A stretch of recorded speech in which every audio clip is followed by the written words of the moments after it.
Frères et sœurs, bonjour.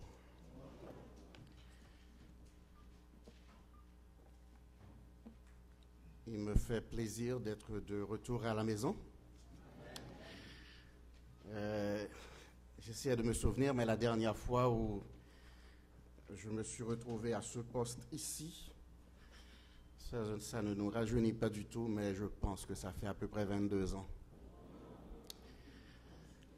Saint-Léonard a toujours été mon église. J'y ai passé à peu près près d'une vingtaine, 15 à 20 ans à peu près. Et à ce moment-là, il y en avait qui étaient pas là où ils sont présentement. Je regarde Sandra, je regarde Daniel, en tout cas, tous ceux-là qui étaient totalement des petits-enfants quand j'étais là, mais qui se retrouvent être en charge présentement. Patrick vient de me rappeler qu'il semble que j'aurais été l'un des premiers qui dirigeait la chorale des jeunes ici à un certain moment donné. Et au bon temps où on chantait ensemble dans Vocal Extra, ça fait un certain temps. Bref, tout ceci c'est pour dire que on avance en âge, mais comme je le dis souvent aux gens, on ne va pas se soucier des années, elles ne font que passer. Tant pis pour elles, on les laisse passer.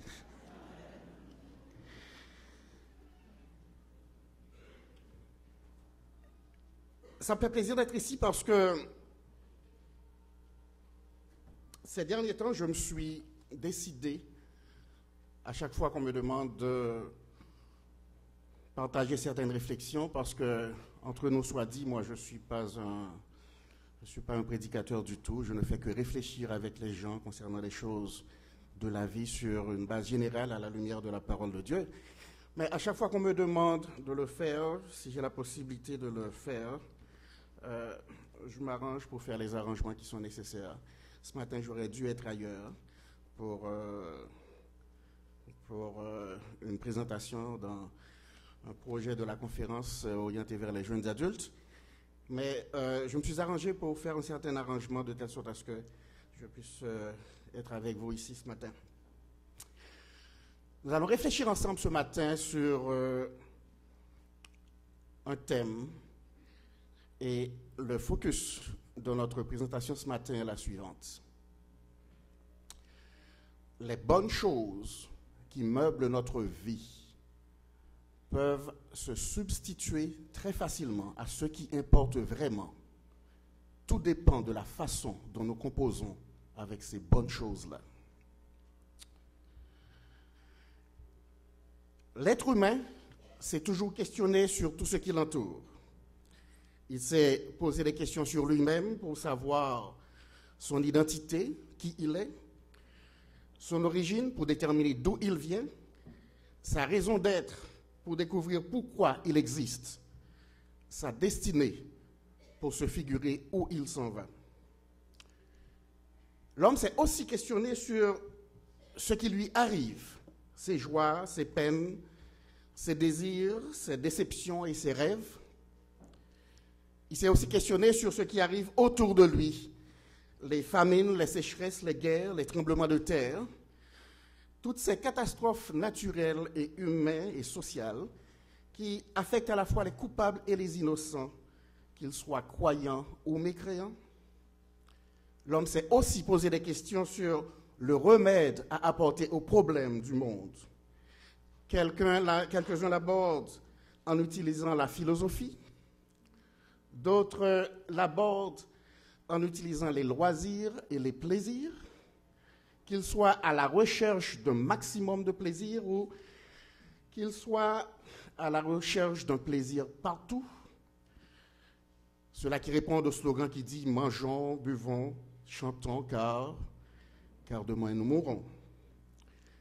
L'homme s'est également questionné sur la religion et la spiritualité.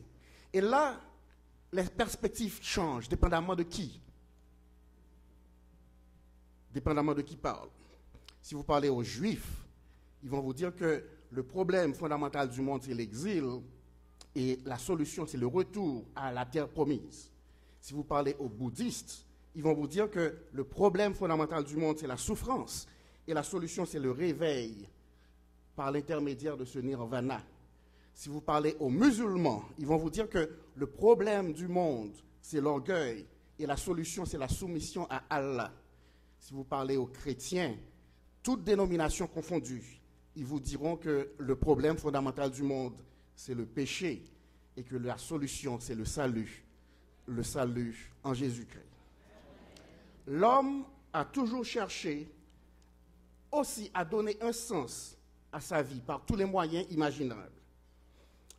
Dans un film dont le titre est Rocky, la petite amie du personnage principal lui a posé la question pour savoir pourquoi est-ce qu'il devait aller jusqu'au bout dans un match de boxe. Et ce personnage-là lui répondit que je saurai alors que je ne suis pas un bon à rien. Sa recherche de sens, sa raison d'être, passait par sa performance sur un ring de boxe. Dans un autre film, un des personnages se préparait pour des Jeux olympiques. Et lui, il a dit la chose suivante.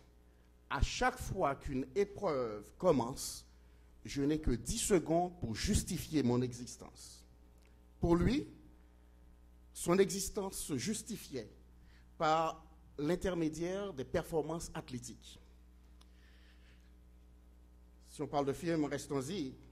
Il y a un réalisateur de film qui s'appelle Sidney Pollack qui dit, à la fin de ses jours, quand on lui a posé la question pour savoir pourquoi il continuait encore à travailler alors qu'il aurait pu jouir de la vie et jouir de tous les dollars qu'il a accumulés, lui aussi a mentionné qu'il ne pouvait justifier son existence s'il s'arrêtait.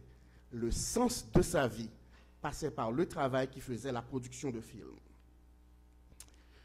Il y a un philosophe qui disait que toute personne doit trouver un moyen quelconque afin de justifier son existence et d'éloigner la peur universelle d'être un bon à rien.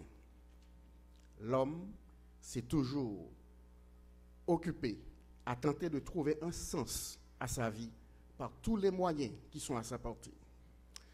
L'homme a toujours aussi tenté de construire sa vie autour des éléments qui lui apportent quelque chose. À la lumière de la Bible, nous constatons que des nations, des tribus, des familles et des individus ont toujours cherché quelque chose ou quelqu'un sur qui s'appuyer, en qui se confier.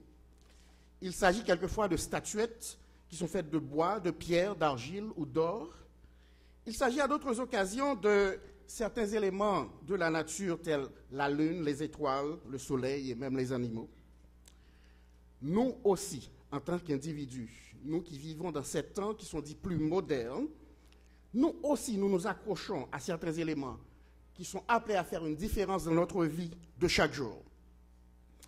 Nous nous accrochons à notre partenaire, quelqu'un qui peut nous apporter soutien, support, une compagnie, la camaraderie et l'amour. Nous nous attachons à notre partenaire. Avons-nous tort de le faire? N'est-ce pas Dieu lui-même qui l'a dit qu'il n'est pas bon que l'homme soit seul et il s'est décidé à lui faire un partenaire. C'est donc une bonne chose que d'avoir un partenaire dans sa vie, surtout quand ça va bien. Nous nous accrochons aussi à notre progéniture. À part de notre désir naturel de participer au processus de la création, en voulant procréer, à part de notre propension naturelle à vouloir léguer quelque chose qui survive à notre passage sur cette terre, nous tirons un plaisir légitime à voir nos enfants grandir, à les voir prospérer, et nous sommes profondément attachés à nos enfants, peu importe leur cheminement. L'instruction est venue également de Dieu lui-même, qui a dit « Soyez féconds, multipliez et remplissez la terre. » Et d'autre part, il est dit aussi que les enfants constituent une bénédiction de l'Éternel. C'est donc une bonne chose que d'avoir des enfants et des petits-enfants. Nous nous accrochons aussi à notre travail et notre carrière. Et cet attachement dépasse simplement la nécessité de survivre. Depuis la chute Gagner sa vie, c'est fait à la sueur du front de l'être humain. Il nous faut travailler, il nous faut poursuivre une carrière, il nous faut avoir une vie remplie. Il nous faut occuper notre main à tout ce qu'elle trouve à faire avec notre force. L'oisiveté, comme le dit le vieux proverbe, étant la mère de tous les vices. C'est donc une bonne chose que d'avoir un travail et de poursuivre une carrière. Nous tenons également à notre argent et à nos possessions. Si l'amour de l'argent représente la racine de tous les maux, il n'est pas dit pour autant qu'il ne faut pas en avoir. Beaucoup de serviteurs de Dieu étaient bien pourvus matériellement. Et lorsque ces richesses-là sont acquises légitimement, les possessions peuvent aussi constituer la matérialisation des bénédictions que Dieu a déversées sur nous. C'est donc aussi une bonne chose que d'avoir de l'argent et des possessions. Nous tirons naturellement un sens de la vie en l'agrémentant de plaisir et de confort. Il est bon d'avoir du confort, il est bon d'avoir du plaisir. N'est-ce pas la Bible elle-même qui dit « Mon fils, réjouis-toi, livre ton cœur à la joie, parce que la réjouissance constitue en soi un bon remède à la fois pour le corps et pour l'âme. » C'est donc une bonne chose que d'avoir du bon temps et d'avoir du confort. En plus, par l'intermédiaire de nos relations avec les autres, nous cherchons à tisser le lien émotionnel et social qui nous unit aux autres. Il y a un poète américain qui a dit que nul n'est une île. Nous sommes tous rattachés à un continent. Ceci veut dire simplement que nous avons un besoin de connexion, un besoin d'intégration avec les autres. Et serait-ce dans ce sens que l'apôtre nous exhortait à ne pas abandonner notre assemblée, entre autres, et que l'Ecclésiaste nous donne beaucoup de conseils qui concernent la façon dont nous composons avec les autres. C'est donc une bonne chose également que d'être en relation avec les autres et d'avoir des amis, surtout ceux qui ont le potentiel de nous être très attachés, aussi attachés qu'un frère pourrait l'être. Nous nous attachons aussi à une noble cause, une cause dans laquelle nous sommes prêts à nous investir pour faire du bien aux autres. Et ceci sans nécessairement attendre quoi que ce soit en retour. De cette façon, nous sommes rendus à un point où nous pouvons satisfaire les nobles besoins et sentiments humains que nous avons à l'intérieur de nous. Dans le temps, ce besoin était comblé sous la forme des devoirs envers la famille et envers la société. Mais dans notre société qui est beaucoup plus individualiste, ce besoin se trouve être comblé où nous sommes dans cette société beaucoup plus intéressés par nos réussites, notre statut social, nos talents ou nos relations amoureuses. Et malgré tout, à chaque fois que nous trouvons l'occasion de faire du bien aux autres, notre conscience se sent beaucoup mieux parce que ceci répond à un besoin. D'où la popularité de tout ce qu'on appelle le bénévolat et ce désir de cette nouvelle génération de vouloir absolument contribuer à quelque chose qui peut faire une différence dans la vie de certaines personnes aujourd'hui.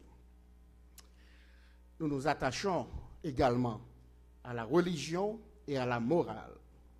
C'est quoi la religion? La religion, c'est un système de croyances et de pratiques qui nous suggère un sens à la vie, à ce que nous sommes, et qui nous indique les pratiques auxquelles nous devrions consacrer notre temps et notre énergie pour notre bien-être aujourd'hui et pour notre bien-être un peu plus tard. Alors, vu sous cet angle, la religion, elle aussi, constitue une bonne chose, à la fois pour chacun d'entre nous en tant qu'individu et pour la société en général. L'homme, c'est toujours exercer à construire sa vie autour de certains éléments qui apportent quelque chose et qui donnent un sens à sa vie. Tous les éléments dont je viens de parler, pour nobles qu'ils puissent être, pour nobles que soient les motivations qui soutiennent nos interactions avec ces éléments, tous ces éléments ne peuvent nous apporter toute la plénitude que nous recherchons dans notre vie. Il s'agit d'éléments qui sont nécessaires, qui nous procurent la joie, qui complètent notre vie, mais qui ne nous apportent jamais tout le bonheur que nous recherchons. C'est bien de les rechercher, c'est bien de les avoir, c'est bien de pouvoir en jouir, mais cependant, souvent, les désirs les plus profonds de nos cœurs peuvent se révéler être des désastres quand ils se réalisent.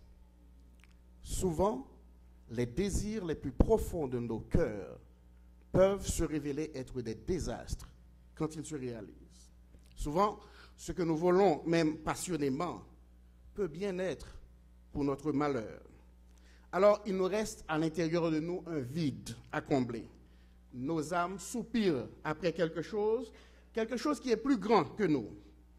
Certains philosophes disent que l'homme a inventé la notion de Dieu pour tenter de combler ce vide. Certains théologiens disent de leur côté que l'homme a à l'intérieur de lui un vide qui a la forme de Dieu, un vide que seulement Dieu peut arriver à combler. Souvent, paradoxalement, Dieu nous bénit en ne nous accordant pas ce que nous voulons. L'apôtre Paul a fait allusion en parlant de ceux qui sont livrés aux convoitises de leur cœur, qui transforment leurs désirs en idoles, ceux qui substituent autre chose à Dieu, ceux qui se mettent à adorer les créatures au lieu du Créateur. Voilà à peu près 4 ou 5 ans, j'ai découvert un auteur, un pasteur baptiste, dont le nom est Tim Keller. Dans l'un de ses livres, dont le titre est « La raison est pour Dieu », il a fait le tour de tous les éléments dont j'ai parlé tantôt pour nous présenter les effets pervers, dépendamment de la relation que nous avons avec ces bonnes choses-là. Je vais vous lire exactement ce qui se retrouve dans le livre, vous pouvez suivre avec moi sur l'écran. Et il commence en disant que si vous centrez votre vie sur votre conjoint ou votre partenaire, vous serez dépendant émotionnellement, jaloux et autoritaire. En outre, vous vous sentirez accablé par les problèmes de l'autre. Si vous centrez votre vie sur votre famille et votre progéniture, vous essaierez de vivre à travers vos enfants jusqu'à ce qu'ils vous en veuillent ou qu'ils perdent eux-mêmes leur identité. Au pire, vous risquez de les maltraiter s'ils en viennent à vous déplaire. Si vous centrez votre vie sur votre travail et votre carrière, vous deviendrez un bourreau de travail ennuyeux et superficiel. Au pire, vous perdrez votre famille et vos amis. Et si par malheur votre carrière n'est pas brillante, vous sombrerez dans une terrible dépression. Si vous centrez votre vie sur l'argent et les possessions, vous serez rongé par l'inquiétude, par peur de perdre votre richesse et vous accomplirez des actes répréhensibles pour être sûr de garder votre niveau de vie, ce qui, au bout de la ligne, va finir par faire éclater votre existence en éclats. Si vous centrez votre vie sur le plaisir, la satisfaction personnelle et le confort, vous serez toujours dépendant de quelque chose. Vous développerez des stratégies de fuite pour ne pas faire face aux difficultés de la vie. Si vous centrez votre vie sur vos relations et l'approbation des autres, vous serez toujours blessé par la critique et vous perdrez peu à peu vos amis. Vous ne voudrez pas confronter les autres et serez de ce fait un ami sur lequel on ne peut compter. Si vous centrez votre vie sur une noble cause, vous aurez la tendance à vouloir diviser le monde entre les bons et les méchants. Et vous verrez vos opposants comme des démons. Et ironiquement, vous serez contrôlé par vos ennemis parce que vous aimerez les haïr Sans eux, vous trouverez que votre vie n'a absolument aucun sens. Si vous centrez votre vie sur la religion et la moralité, au mieux, si vous vivez à la hauteur de vos normes morales, vous deviendrez orgueilleux, satisfait de vous-même et cruel. Au pire, si vous ne vivez pas à la hauteur de vos normes morales, vous serez ravagé par la culpabilité. Tout ce qui est bon et qui nous entoure, tout ce qui semble évident et qui nous échappe, tout ce que nous recherchons passionnément peut servir pour nous des substituts à Dieu.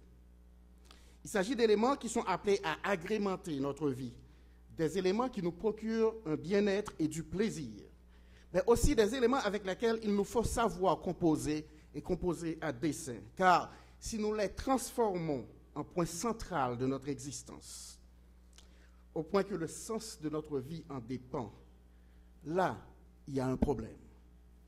Quand quelque chose ou quelqu'un autre que Dieu devient une valeur non négociable dans notre quête de sens, c'est qu'un substitut à Dieu s'est établi dans notre vie. Le même auteur a cité un philosophe danois qui disait que les êtres humains sont faits non seulement pour croire en Dieu d'une manière générale, mais pour aimer Dieu d'une manière avec un amour suprême, pour centrer leur vie sur lui avant tout et pour construire leur identité sur lui et sur lui seul. L'apôtre Paul, l'écrivain le plus proéminent du Nouveau Testament, mentionne que la tragédie d'une vie qui est centrée sur un substitut à Dieu représente une forme d'esclavage. Alors il se produit deux choses.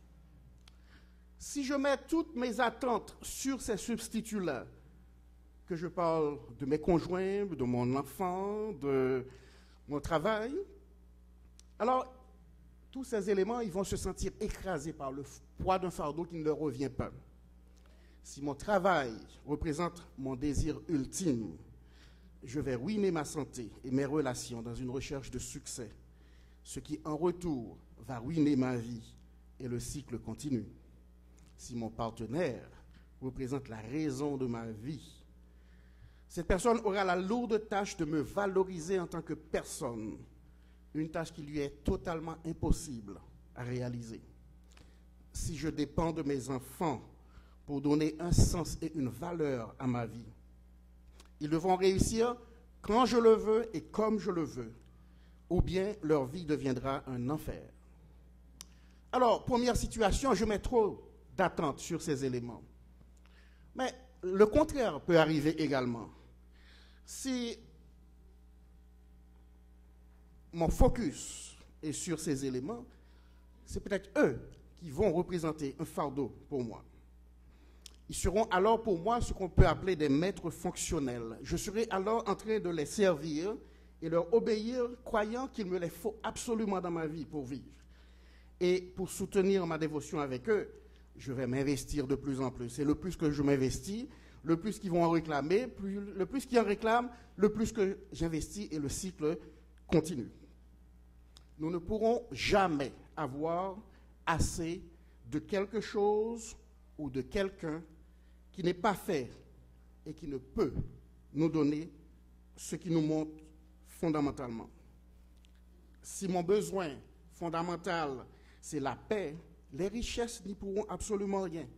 Si mon besoin fondamental, c'est la santé, une carrière n'y pourra absolument rien. Disons-nous une chose. Disons-nous que le sucre ne sert à rien quand c'est le sel qui manque. Le sucre ne sert à rien quand c'est le sel qui manque. Les bonnes choses qui peuvent nous asservir sont pourtant des éléments qui méritent d'être aimés et appréciés à leur juste valeur.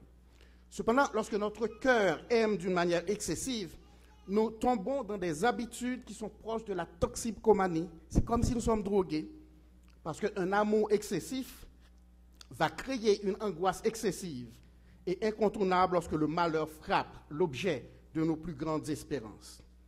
Il n'y a rien et personne qui peut supporter le poids de jouer le rôle que Dieu, et Dieu seulement, est appelé et capable de jouer dans notre vie. Nous parlons de substituts à Dieu. Comment est-ce que nous pouvons identifier ces substituts? Le défi pour nous, ce n'est pas de savoir si nous en avons, parce que nous en avons tous. Ils se trouvent cachés à l'intérieur de nous. Ils nous collent littéralement à la peau. Ils nous sont entrés à l'intérieur de nous. Ils coulent littéralement dans nos veines. Et ils occupent nos cœurs. La question qui importe, c'est de savoir ce que nous faisons de ces substituts-là. Un substitut à Dieu, c'est quelque chose ou quelqu'un vers qui nous nous tournons pour avoir ce que Dieu et Dieu seul peut nous apporter. Un substitut à Dieu peut être quelque chose ou quelqu'un que nous aimons et qui occupe constamment notre imagination.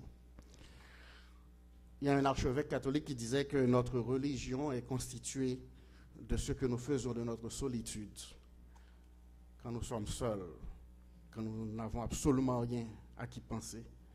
Qu'est-ce qui nous trotte par l'esprit? Je ne parle pas de rêves légitimes que nous pouvons avoir, des objectifs que nous avons à atteindre, des ambitions à poursuivre. Non, je parle de ce qui occupe une place démesurée dans notre échelle de valeur, dans ce qui est important pour nous. Un substitut à Dieu, c'est aussi quelque chose ou quelqu'un à qui nous accordons toute notre confiance et notre espoir. Ce qui nous laisse l'impression que si nous avons cet élément-là, nous serons totalement au contrôle de notre vie et nous pensons ne pas pouvoir nous en passer. Un substitut à Dieu, c'est quelque chose ou quelqu'un qui nous contrôle, qui nous réjouit à l'excès ou qui nous déprime profondément, qui nous fait passer par des moments d'euphorie totale ou qui nous enrage quand nous ne l'avons pas. Un substitut à Dieu, c'est tout élément qui se trouve être des préoccupations de base dans notre vie, mais dépendamment de la façon dont nous composons avec. Si je vous lançais cette question ce matin pour savoir pourquoi est-ce que vous vivez, comment est-ce que nous réagissons face à une déception, comment est-ce que nous réagissons face à une prière non exaucée, devenons-nous totalement désespérés, frustrés, et la vie n'a plus de sens pour nous? Si les substituts à Dieu sont constitués par notre travail, notre famille, un partenaire, nos enfants ou autres, il ne nous est pas demandé de ne pas les aimer, non. Mais il nous est demandé de préférence d'aimer Dieu assez en comparaison. Et pour ce faire, il nous faut nous arranger pour être perspicaces, il nous faut avoir les yeux ouverts, parce que nous pouvons être victimes de nous-mêmes, victimes de notre perception et de notre conception de Dieu. On raconte l'histoire que vous connaissez tous, je l'ai déjà entendue ici une fois, je pense, du grand détective anglais qui s'appelle Sherlock Holmes et de son ami le docteur Watson. Les deux qui étaient partis en voyage de camping et après une journée bien arrosée, ils ont été se coucher. Durant la nuit, Sherlock a réveillé son ami Watson pour lui dire « Watson, Watson, as-tu vu les étoiles dans le ciel? Et que te disent ces étoiles ?» Après 1 ou 2 minutes de réflexion, Watson, pensant que Sherlock voulait une réponse très élaborée, lui dit « Bien sûr que j'ai vu les étoiles dans le ciel. Astronomiquement, elles me disent qu'il y a des millions de galaxies et potentiellement des milliards de planètes. Astrologiquement, ils me disent que que Saturne est en Lion. Les étoiles me disent également qu'il est environ 3h30 du matin. Ces étoiles-là me disent également que météorologiquement, on va avoir une bonne température demain. Théologiquement, les étoiles me disent que Dieu est grand et que nous sommes de minables petits êtres humains. Et toi, Sherlock, que te disent ces étoiles? Après avoir regardé son ami pendant quelques secondes, Sherlock lui répondit « Watson, Watson, t'es fou, Watson. Les étoiles veulent simplement dire que pendant que nous étions en train de dormir, quelqu'un a volé la tente en dessous de laquelle nous étions couchés. Dans cette histoire comme ailleurs, il nous faut un certain éveil. il nous faut être alerte, car souvent, nous faisons les mauvais choix. Souvent, nous avons le focus sur le mauvais élément. Parce que trop souvent, nous sommes en face d'une vérité et nous en perdons le sens et la signification. Souvent, nous sommes près d'une évidence et nous cherchons de midi à 14 heures des explications totalement élaborées. Souvent, nous ne voyons pas ce que nous cherchons, même s'il est là devant nos yeux, et nous choisissons carrément de ne pas voir. Souvent, nous nous arrangeons pour nous souvenir de ce que nous devrions oublier, et nous oublions ce dont nous devrions nous souvenir. Souvent, nous négligeons les bons moments présents et nous soupirons à d'extraordinaires moments à venir. Souvent, nous ne faisons pas cas des bonnes personnes qui nous entourent. Nous mettons le focus sur leurs défauts au lieu de remarquer et d'apprécier leurs qualités. Souvent, nous soulignons ce qui nous irrite dans notre vie au lieu de remarquer ce qui est positif envers et malgré tout. Souvent, nous focalisons sur ce que nous voudrions avoir, évitant d'apprécier ce que nous avons. Souvent, nous minimisons les petites joies et nous sommes à la recherche de grandes exaltations. Souvent, nos désirs prennent la place de nos besoins. Souvent, nous remplaçons ce qui est vrai par ce qui est faux. Et souvent, très souvent, nous passons totalement à côté de Dieu parce que nous choisissons de le substituer par les bonnes choses qui sont dans notre vie. Si nous tirons le sens de notre vie, de notre relation avec notre partenaire, avec nos enfants, notre travail, notre réussite ou n'importe quelle autre cause extérieure à Dieu, nous sommes en train de vivre des états de dépendance. Et comme le disait saint Augustin, nos affections ne sont pas dans le bon ordre. Parce que sans Dieu comme le centre de notre vie, le sentiment d'avoir une valeur peut sembler solide en apparence. Mais ces substituts peuvent sembler correspondre à nos besoins.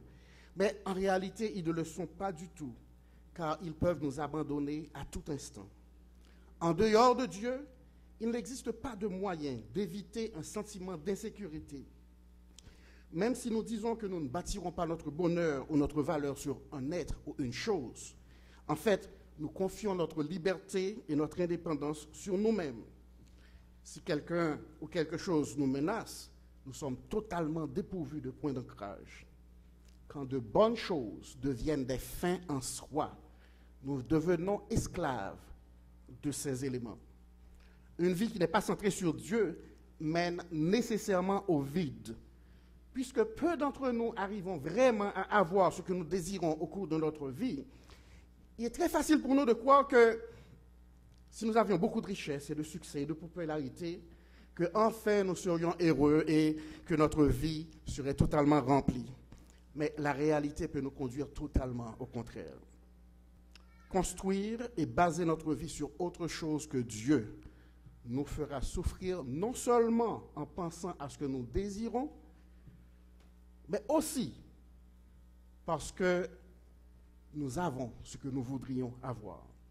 Notre partenaire peut arriver à se substituer à Dieu quand elle représente pour nous, messieurs, que elle et elle seulement motive notre engagement personnel et spirituel. Ou quand, mesdames, vous êtes prêts à tout abandonner, y compris vos convictions personnelles, pour le suivre lui, qui est l'objet de votre flamme. Nos enfants peuvent constituer des substituts à Dieu quand nous ne vivons que pour eux et que nos valeurs n'existent que pour les satisfaire.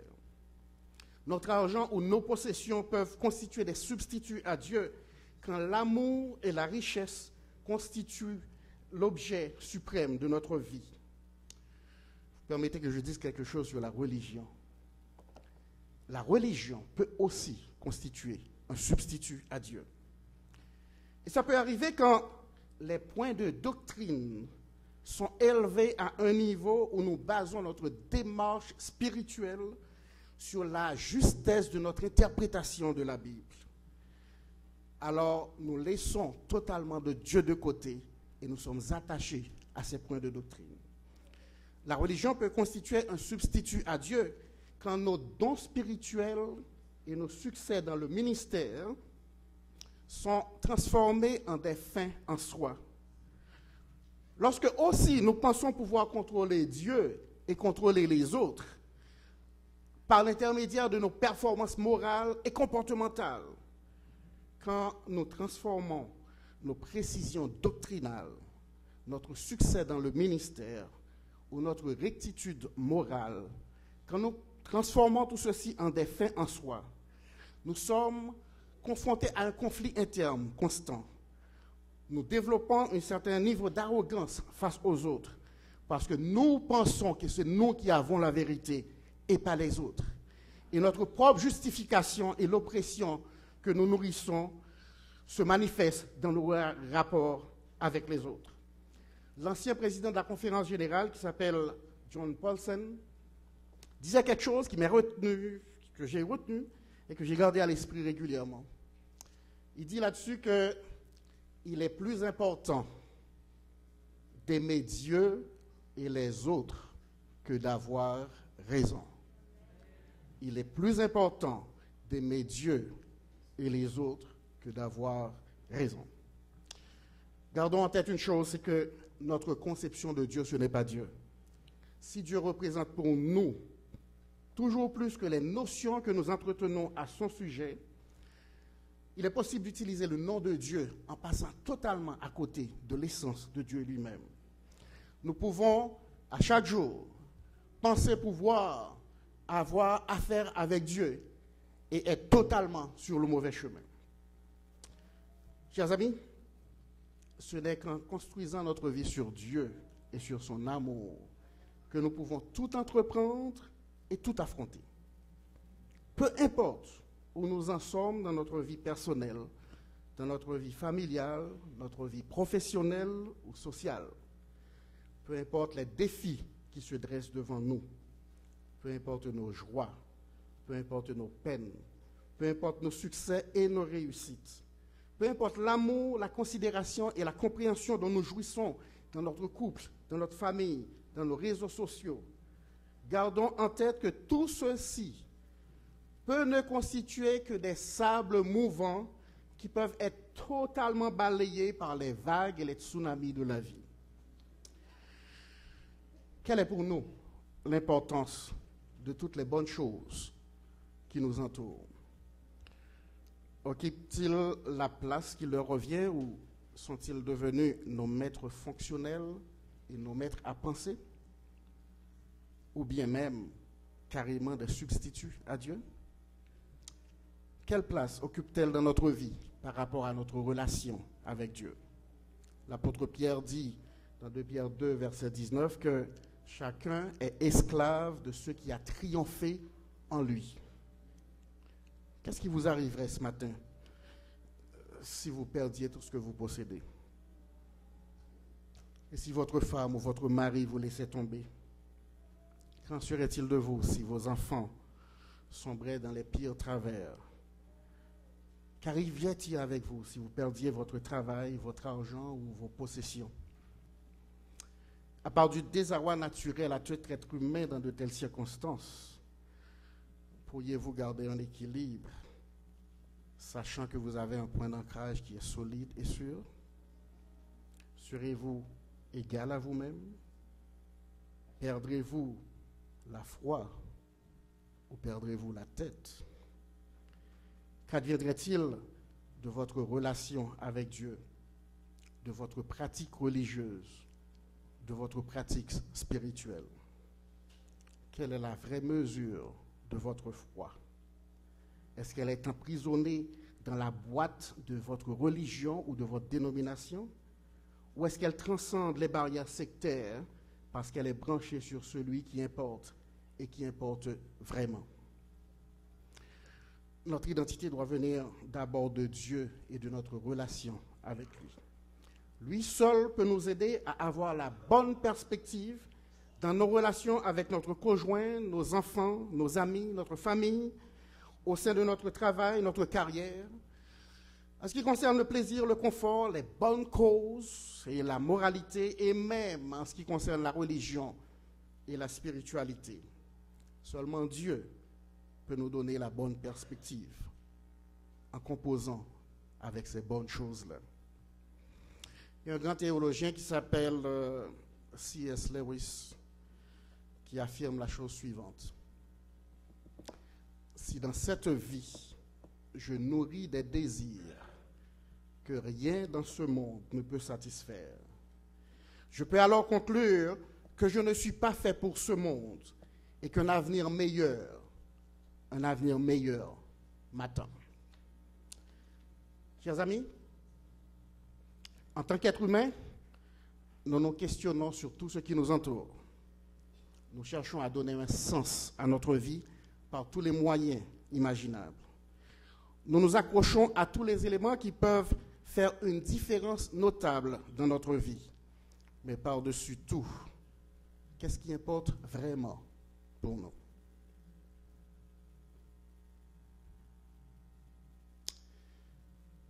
Colossiens 3, verset 2. C'est en haut qu'est notre but, et non sur la terre. De tout notre être, pensons, attachons-nous, préoccupons-nous, affectionnons-nous, tendons, cherchons suprêmement, ayons le sens des choses et des réalités d'en haut, et non point celles qui sont et appartiennent à cette terre. Et si nous prenons conseil de la Bible, nous ne voudrons plus jamais rien substituer à Dieu. Et ce faisant, nous serons toujours certains, à chaque jour et à chaque instant, d'avoir un point d'ancrage qui est solide et sûr. Que le Seigneur vous bénisse.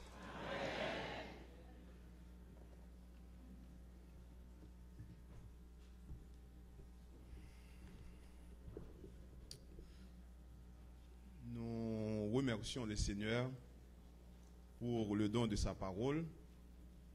Merci aussi du fait qu'il a utilisé Frère Benjamin pour instruire son Église, alors que le Seigneur continue à l'assister dans d'autres messages. Pour finir, nous allons nous mettre debout. Nous allons chanter avec lui le numéro 522, Ne crains rien. Levons-nous et chantons ensemble.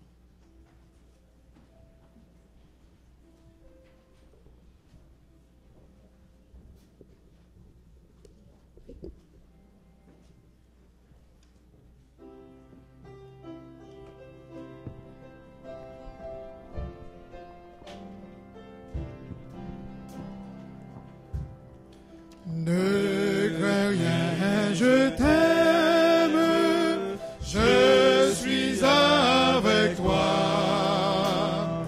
Promesse suprême qui soutient ma foi.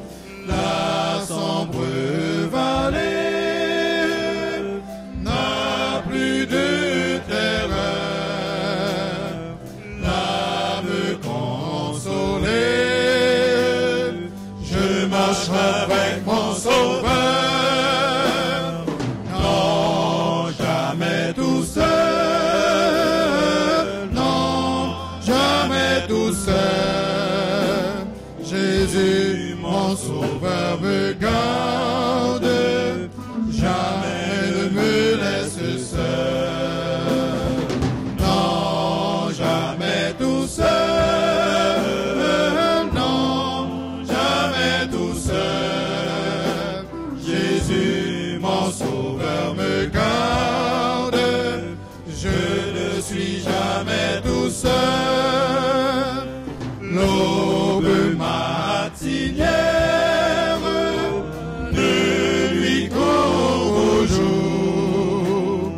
Jésus, ma lumière, m'éclaire toujours. Quand je perds de vue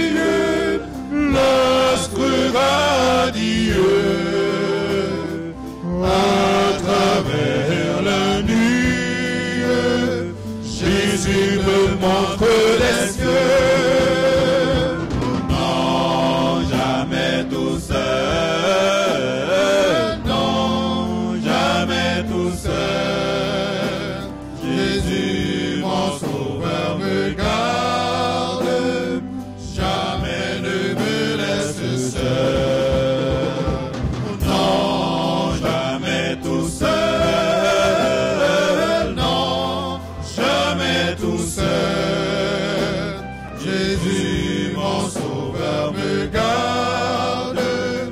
Je ne suis jamais tout seul.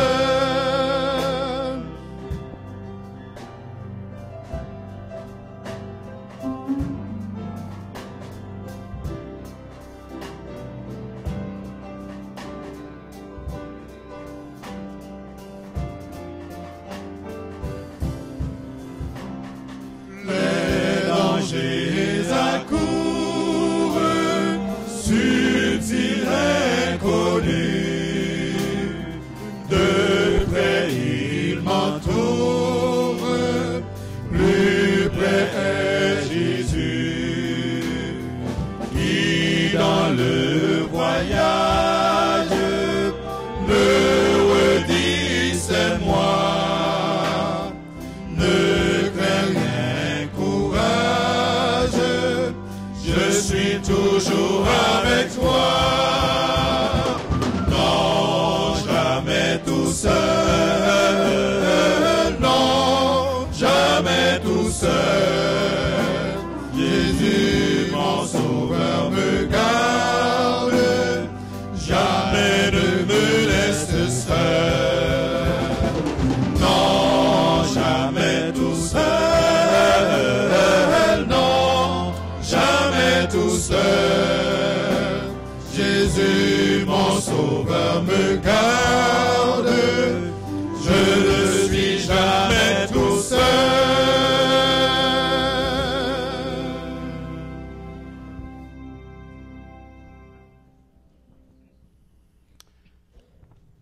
Notre Seigneur et notre Dieu, toi seul nous suffit. Et toi seul peux contribuer à nous donner un sens et la bonne perspective en composant avec tout ce qui nous entoure. Merci d'exister. Merci d'être là pour nous, à chaque jour et à chaque instant. Donne-nous la perspicacité nécessaire afin que, en aucun cas, nous ne choisissions de te substituer à autre chose. Et s'il te plaît, bénis-nous aujourd'hui, que tout ce qui nous arrive soit l'objet de ta volonté. Et je te prie, fais-nous du bien. Au nom de Jésus, nous prions. Amen.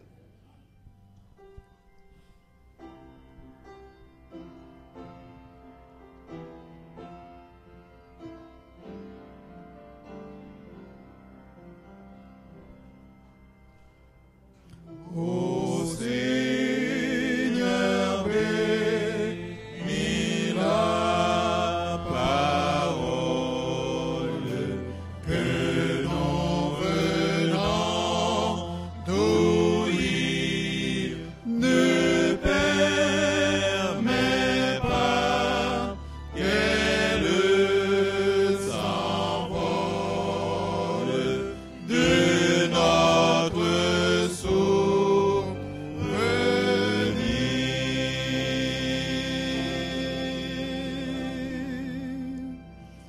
Chanson numéro 274. Source féconde, salut du monde, le sang de Christ est répandu.